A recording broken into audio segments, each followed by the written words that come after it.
What's up, gamers? Welcome back to another video. I have a question for you. Do you like making money?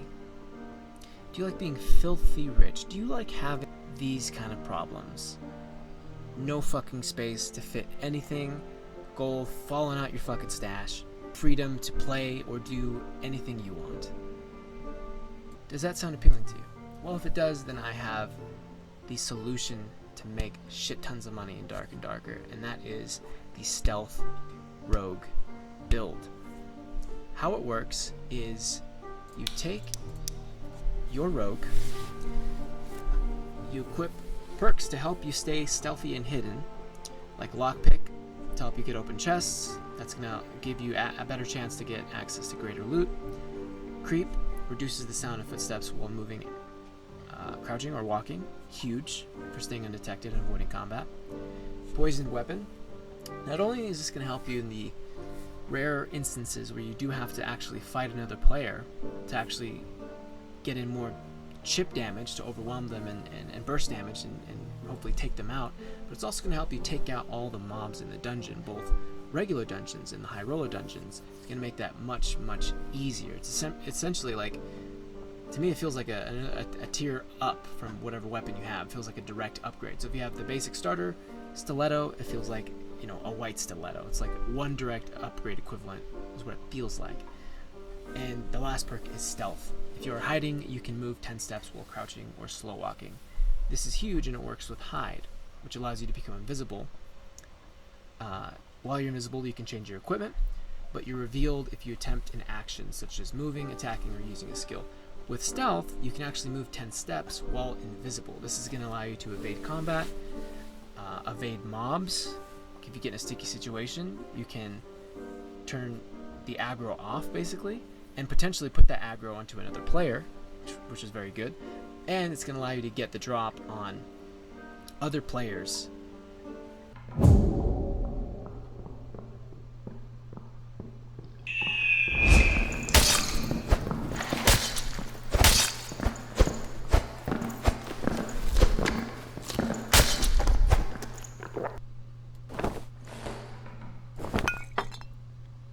Get a fucking blue rapier, dude.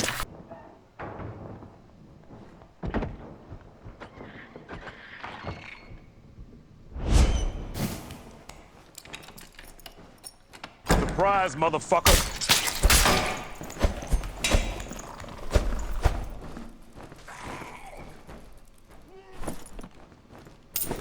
And deal that burst damage to overwhelm them, quickly kill them, suppress them, and allow you to move about your business. You're also going to take a Rupture. The next successful attack causes the target to bleed for 20 physical damage over 5 seconds. The buff is consumed when an attack hits an object or target. So if you hit a wall or something while you have your dagger out and Rupture activated, it's going to make it dissipate and do nothing.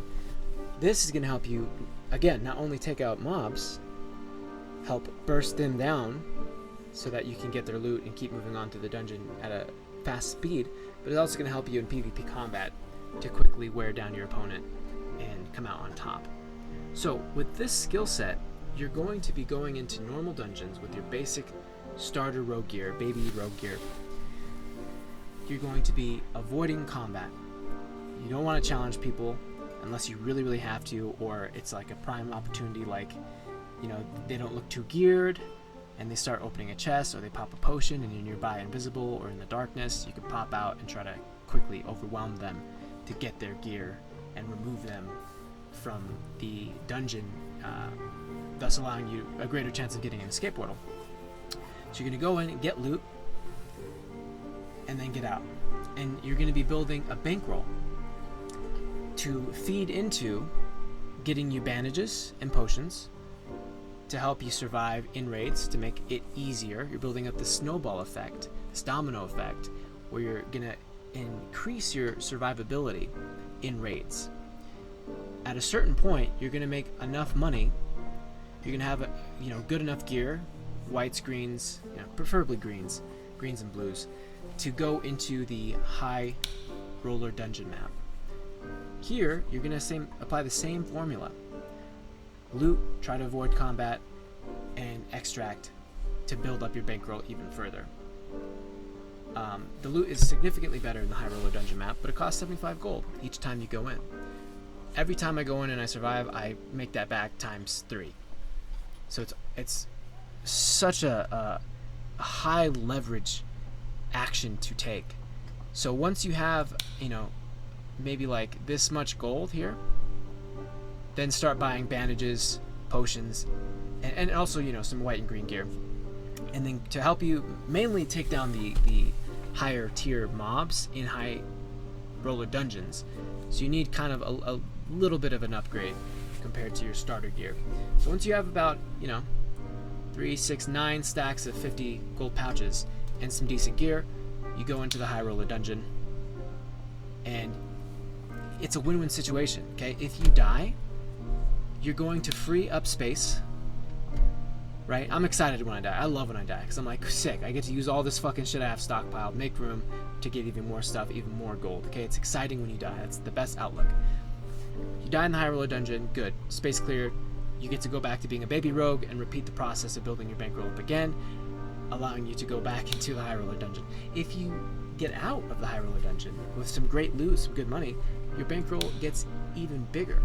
You have even better items to help you go right back into raids. It's a positive cycle. It's a thrilling cycle. It's so much fun sneaking around as a rogue and avoiding combat or getting the drop on people. At a certain point, you're going to get confident enough, okay? This is speaking more to like newer rogue players. This is great build to help you learn the mechanics of being a rogue. At a certain point, you're going to be confident enough by applying all these and cultivating all these skills that you're going to be okay with wearing really good gear, blues and purples, and trying to actually like take on, duos, maybe even trios, or really geared solos or duos, and just wrecking lobbies. So this is the formula to make shit tons of money. Okay, I'm sitting at almost 3,000. I could probably have, if I really wanted to, could probably have $4 grand if I actually like took out half the shit I have here. That's just stockpiled, which is okay, right? Like some of these are whites. You got a epic there. That's cool. But a lot of these are just whites. If I removed a lot of this, even this chunk here, I could make room for another, maybe even 2 or 3 grand. So this is not min-maxing here. Like I'm slacking, really. You have the potential to make shit tons more money. I just have shit stockpiled. Like I like when I die to just kind of take one of these and just kind of keep cycling them through. But it's by no means super efficient. So I say that because I want you to be excited about the possibilities to make money and extract with really great loot and just have this epic cycle continue where you're just having a blast, okay? The playtest is going to be ending here pretty soon.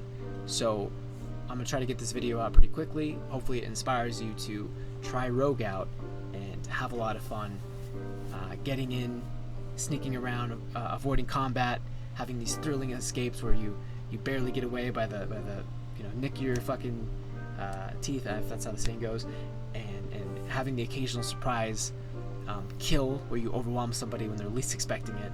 It's so much fun, and I encourage you to try it out. This is the Stealth Rogue build.